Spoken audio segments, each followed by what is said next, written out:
Hello, जय हिंद, नमस्कार। स्वागत है आपका बीटीसी मैथ्स पे।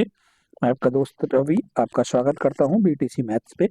जैसा कि बीटीसी सेकंड सेमेस्टर का पेपर होने वाला है, क्योंकि पेपर लड़के बच्चे तैयारी में लगे हैं। तैयारी में क्या लगे हैं, वो एक मेल कर रहे हैं पीएनपी को कि जिससे कि पेपर जल्दी करवा लिया जाए, सेमेस्टर और लेट ना हो। सेमेस्टर लेट हो जाएगा तो फिर हम लोग भर्ती से वंचित रह सकते हैं।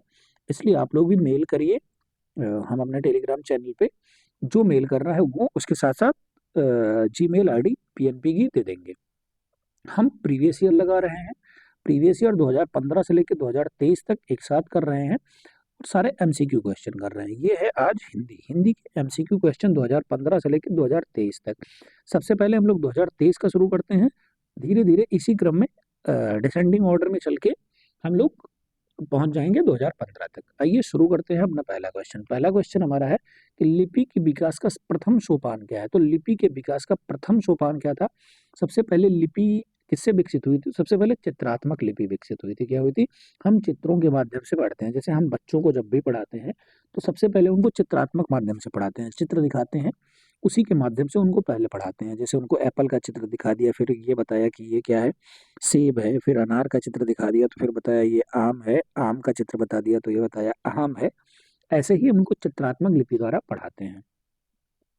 अगला क्वेश्चन हमारा है कि पर्वत का समानार्थी शब्द क्या है। तो पर्वत का समानार्थी शब्द क्या होता है? पर्वत को कूट भी कहा जाता है। क्या कहा जाता है? कूट कहा जाता है। पर्वत का समानार्थी क्या है? कूट है। ठीक है, अगला क्वेश्चन देखते हैं। अल्प प्राण ध्वनि कौन सी है? अब अल्प प्राण और महाप्राण निकालने का एक निंजा टेक्निक बताता हूँ, ट्रिक बताता हूँ आपको। जैसे हमें क्या लिखना है, का, खा, गा, घा और अंगा। ये पंचमहास्वर ऐसे ही होते हैं ना, चाचा चाचा यहाँ ऐसे चला जाता है। देखिए, का को हम क्या लिखते हैं? के। और खा को क्या लिखते हैं? के एच। गा को जी और घा को जी एच और अंगा। ठीक है, तो जो जिसमें एक लेटर लगा है उसको हम क्या बोलते हैं? अल्प प्राण बोलते हैं। जिसमें दो लेटर लगा है उसको क्या बोलते हैं? महाप्राण बोलते हैं। ठीक है, तो महाप्राण अल्प प्राण ध्वनि नहीं है, मतलब अल्प प्राण नहीं है तो क्या हो जाएगा? महाप्राण हो जाएगा। खा क्या है? हमारा महाप्राण है। क्या है? खा हमारा महाप्राण है। आइए आगे चलते हैं।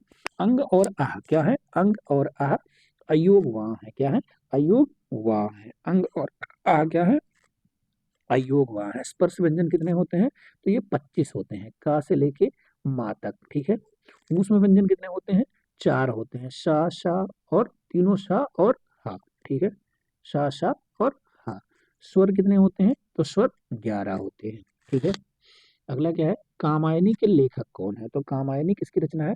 कामायनी बहुत ही फेमस महाकाव्य है जयशंकर प्रसाद जी का। ठीक है, चितंबरा, चितंबरा सुमित्रानंदन पंत की फेमस रचना है। ठीक है, मुंशी प्रेमचंद, गबन है, गोदान है, ये सब किसके हैं? प्रेमचंद्र जी के हैं। चलिए अगला क्या है? किस प्रणाली में छात्र सक्रियता बनी रहती है? तो जब हम छात्र से क्वेश्चन पूछते रहेंगे तो उनकी सक्रियता बनी रहेगी। तो हम प्रश्नोत्तर जो प्रणाली है उसमें छात्र की सक्रियता बनी रहती है। जागृत शब्द का विलोम क्या होगा? तो जागृत का विलोम क्या होता है? सुषुप्त होता है। क्या होता है? सुषुप्त होता है। ठीक है, सुषुप्त होता है। अगला क्या है? जातिवाचक संज्ञा का उदाहरण है। तो जातिवाचक संज्ञा क्या होती है? जो पूरी कम्युनिटी का बोध करा है, मतलब पूरे जाति का बोध करा है, उसको जातिवाचक संज्ञा बोलते हैं। जैसे पुस्तक क्या है? जातिवाचक संज्ञा है। जैसे हम लोग आज पढ़ रहे हैं हिंदी, हिंदी की पुस्तक क्या हो जाएगी? व्यक्तिवाचक संज्ञा हो जाएगी। हमने पुस्तक कहा, ना कि किसी स्पेशल विषय का नाम लिया। ठीक है, अगला क्वेश्चन हमारा, बच्चों के शिक्षा ग्रहण करने में मार्ग में बाधक होने वाला भाव क्या है? अगर बच्चा संकोच कर रहा है तो भी दिक्कत है, अगर बच्चा शर्मीला है तो भी दिक्कत है, अगर बच्चे में झिझक है तो भी दिक्कत है। मतलब ये सभी भाव अगर बच्चों में है तो बच्चा सीख नहीं पाएगा अच्छे अच्छे से। अगला हमारा है, भूतकाल के कितने भेद होते हैं? तो भूतकाल के मुख्यतः 6 भेद होते हैं। कितने भेद होते हैं? भूतकाल के मुख्यतः 6 भेद होते हैं। अगला क्वेश्चन हमारा है कि उच्चारण उच्च उच्चारण शिक्षा का उपयुक्त अवसर है। क्या है? उच्चारण शिक्षा का उपयुक्त अवसर है किसमें? हम प्राथमिक स्तर में उच्चारण करके बच्चों को जब पढ़ाते हैं तो वो प्राथमिक क्या है? शिक्षण का प्रमुख अवसर है। गोदान किसकी रचना है? अभी हमने आपको बताया गोदान किसकी रचना है? मुंशी प्रेमचंद जी की रचनी रचना है। ठीक है। महादेवी वर्मा जी की रचना है नीरजा। क्या है? नीरजा। ठीक है। ये किसकी रचना है? महादेवी वर्मा जी की रचना है। जितना संभव हो सके वाक्यांश के लिए एक शब्द। जितना संभव हो सके वाक्यांश के लिए एक शब्द क्या होता है? यथा संभव। क्या होता है? यथा संभव हो।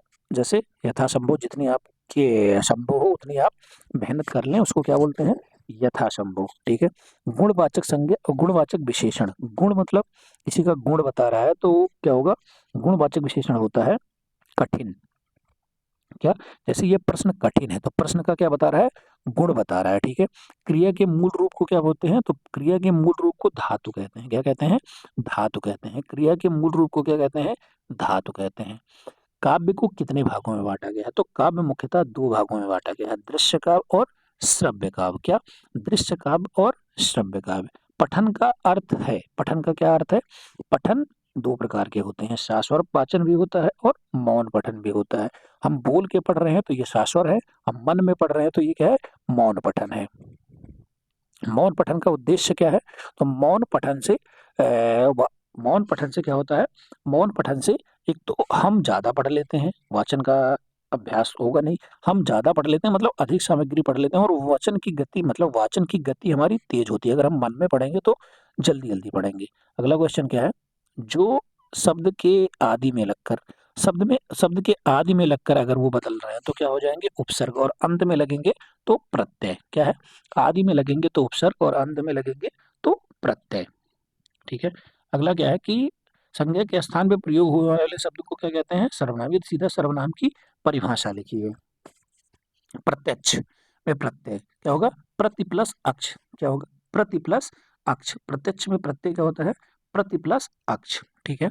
अगला क्वेश्चन हमारा है कि पूर्ण विराम का प्रयोग किया जाता है। पूर्ण विराम का प्रयोग कहाँ किया जाता है?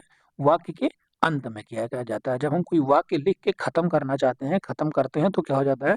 पूर्ण विराम हो जाता है। स्त्रीलिंग का बोध क्या कराता है? हमें सूचना मिली। क्या है? हमें सूचना मिली। क्या हुआ? हमें सूचना मिली। चौराहा क्या है? यहाँ पे गिनती की बात आ जाएगी, वहां पे क्या हो जाएगा? द्विगु समास हो जाएगा। अव्ययी भाव में क्या होता है? पहला पद अव्यय होता है। द्वंद्व में क्या होता है? और डैश का लोप होता है। और तत्पुरुष, तत्पुरुष में क्या होता है? कारक विभक्ति का लोप होता है। तो सही क्या हो जाएगा? इसका सा नंबर सही हो जाएगा। अगला क्वेश्चन क्या है कि कोई खड़ा है। इस वाक्य में प्रयुक्त कोई क्या है? कोई मतलब क्या होता है? अगर कोई खड़ा है, इस वाक्य में प्रयुक्त कोई क्या हो जाएगा? अनिश्चित है, मतलब कोई निश्चित नहीं है कौन खड़ा है, तो ये अनिश्चित वाचक सर्वनाम हो जाएगा। ठीक है। अगला क्या है? कवि का स्त्रीलिंग क्या होता है? कवित्री होता है, लेकिन इसकी स्पेलिंग हमेशा ध्यान रखिएगा, कवियत्री होता है। क्या होता है? कवियत्री होता है। अगला क्या है? व्याकरण में वचन का सही अर्थ क्या होता है? व्याकरण में वचन का सही अर्थ क्या होता है? संख्या होता है। ठीक है। मरकट का पर्यायवाची क्या होता है? तो मरकट का पर्यायवाची बंदर होता है। क्या होता है? मरकट का पर्यायवाची बंदर होता है। निम्नलिखित में जातिवाचक संज्ञा है। जाति हमने आपको पहले बताई, ये प्रीवियस ईयर का क्वेश्चन, रिपीट क्वेश्चन है। जातिवाचक संज्ञा क्या होती है? पुस्तक एक जातिवाचक संज्ञा है। फा का उच्चारण स्थान, प फा। हमने एक ट्रिक दी है आपको, KTMDO। पा फा, पापा बाबा मा, मा ओष्ठ होता है। क्या होता है? ओष्ठ होता है। क्या होता है? ओष्ठ होता है। अगला क्या है? संज्ञा। ये क्वेश्चन पीछे से रिपीट हो गया, ये पेज ही पूरा रिपीट हुआ है। आइए देखते हैं। रानी केतकी की कहानी के रचयिता कौन है? तो रानी केतकी की कहानी किसकी रचना है? इंशाअल्लाह खां की रचना है। कवि का स्त्रीलिंग फिर से प्रीवियस ईयर रिपीट हुआ, कवियत्री। व्याकरण में वचन का सही अर्थ फिर से रिपीट हुआ, संख्या। ठीक है। आप देख लीजिए कितना क्वेश्चन रिपीट होता है, प्रीवियस ईयर का ये महत्व है।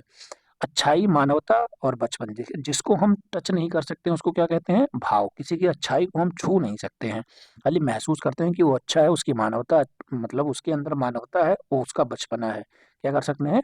खाली महसूस कर सकते हैं, उसको क्या कहते हैं हम लोग? भाववाचक संज्ञा कहते हैं। अगला क्या है? कौन सा परिमाणवाचक विशेषण है? परिमाण मतलब नाप तोल बता रहा है। क्या कर रहा है? नाप तोल बता रहा है, कितना थोड़ा ले आइए, ये क्या है? परिमाणवाचक है। बहुत, वो जो बहुत बोलता हो, वाक्यांश के लिए एक शब्द, तो जो बहुत बोलता है उसको क्या बोलते हैं?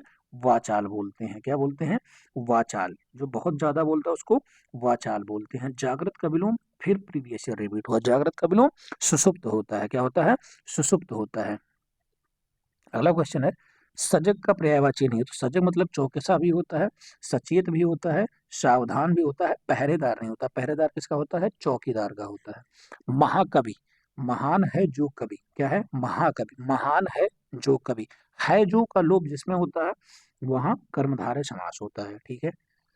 अगला क्या है? ऊष्म व्यंजन कौन सा है? ऊष्म व्यंजन क्या होते हैं? हमने आपको बताया था शा शा हा, तीनों शा क्या हो जाएगा? ऊष्म व्यंजन हो जाएगा, ठीक है। श्रा किससे मिलके बना है? तो श्रा स र और आ से मिलके बना है, ठीक है। ये रहे 2015 से 2023 तक सारे प्रीवियस ईयर एमसीक्यू। क्या है? एमसीक्यू। इसको 10 मिनट की, 10 से 11 मिनट की, 10 मिनट की वीडियो है। आप 3-4 बार देख लेंगे, सुन लेंगे, तो आपका प्रीवियस ईयर कंफर्म हो जाएगा और आपने देखा होगा कि प्रीवियस ईयर कितना रिपीट हुआ है। अ, तो सुन लीजिए और आप 3 से 4 क्वेश्चन, 5 एमसीक्यू में 3 से 4 क्वेश्चन आराम से कर सकते हैं। मिलते हैं आपसे अगली वीडियो में प्रीवियस ईयर लेके। तब तक के लिए धन्यवाद, जय हिंद, और आप अपना ख्याल रखिए। हाँ, चैनल को सब्सक्राइब जरूर कर लीजिए, बहुत सारी चीज़ें आपको मिलेंगी, पीडीएफ मिलेगी, चैनल को सब्सक्राइब जरूर कर लें।